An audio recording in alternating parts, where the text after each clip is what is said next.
Thanks for tuning in to this latest video from the Autistic Turntable Company.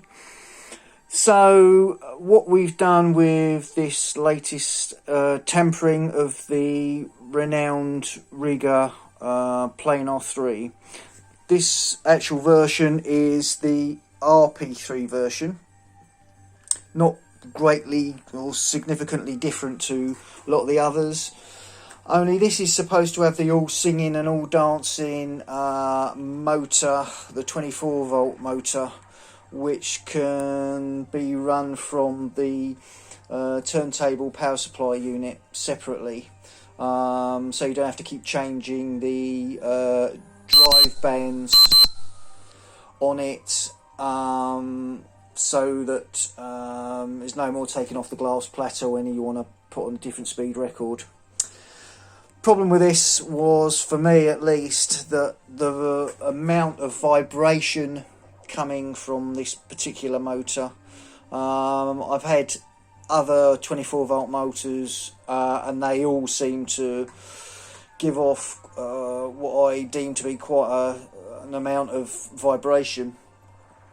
So I thought, just once and for all, I'll try and rectify this. So this is the latest incarnation of, you know, what's been many turntables that have come through my hands. So as I say, what we've got here is the RP3 version with the slightly modified arm, which is the RP303 arm. Added to that, we've got a Fidelity Designs subplatter, aluminium subplatter, with the bearing which is actually built in to the bottom here, with their special sleeving as well that it runs in here, which I found significantly better than the Rega design plastic ones. Runs a lot smoother. Now, so what I've decided to do was to build my own isolation platform. Obviously with this you need some significant weight to keep the motor still. So I have actually got a lump of stainless here, solid stainless steel, significantly weighty. And a lot of the other stuff is real sort of DIY stuff. These particular brackets, for example, which I've made up on here, are actually bought from Aldi's, of all places. And I've actually put the glued on, rather than drilling and tapping. I've actually grilled on this, rather than drilling this on, I've actually glued it on with some special steel and metal glue, some araldite glue, in the hope that, you know, I won't have to drill and tap it, which is obviously quite a laborious process. Also, what I decided to do was to strip out the actual power supply. So what we've got here is ordinarily the switch on the deck. So I have now changed that, so that's gone. So you can see there's a few pads. Some of them are, you know, to quieten down the lid when it's on, so it doesn't vibrate. And of course this one was where the actual original switch was. I've taken all the underside. Let's have a quick look. I might add that, you know, I'm no good with a power tool, so this is a very sort of rough hole here, which I've done with I think it's called a Fosner drill bit in my cordless drill. And if we turn it over, so you can see I've actually sealed that with some Gorilla just wood glue, just to seal the deck that was showing.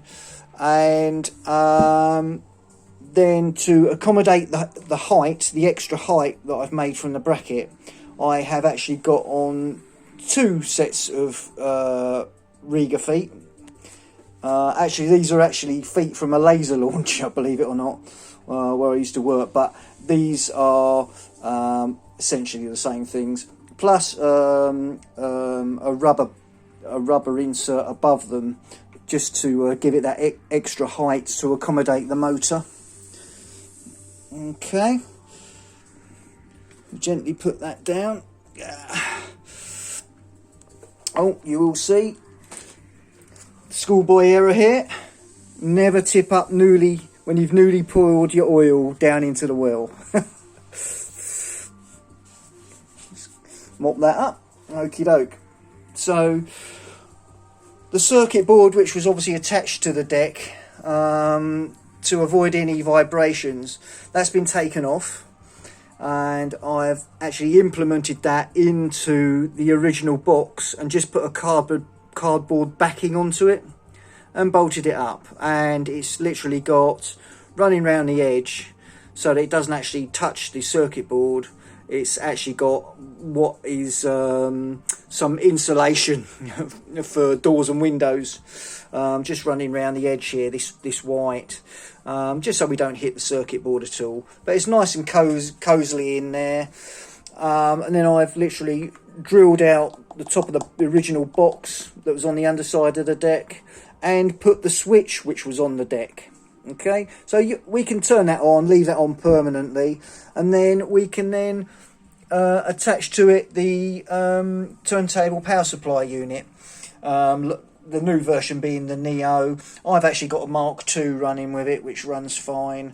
I will try and put up some other pictures if anyone wants them of the inside of how I've done the wiring in there. And I've just taped round the wires, and inside I dropped a drop of araldite where the wires come from the circuit board, just in order that they don't pull off the circuit board, because that would be about the last thing you want. Because I've got to be honest, I'm not that great with a soldering iron either, so you know, I wanted to avoid any unnecessary soldering. So there we have the motor. It's all in one piece. It's quite a heavy lump now with this solid stainless. You know,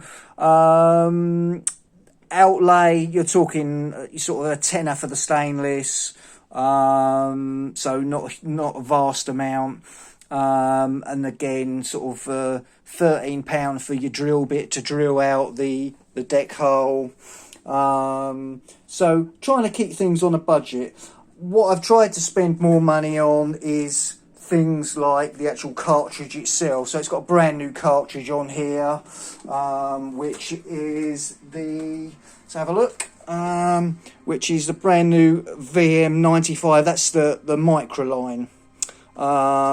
So it does give a great sound. So it was already running well, the turntable, as I say, except for the vibration. So now we've drilled this. I'm going to put the motor back in a moment, make sure it's all running to speed, and I've decided not to go with the double bands, the drive belts. A lot of people swear by them. Personally, I don't think they're necessary. So that's just my personal opinion. So what I'll do is I'll post this video up, and I'll get the turntable all put back together, and then I'll let you have a listen, and you can send in any comments you like. And if you like it, please subscribe. Thank you.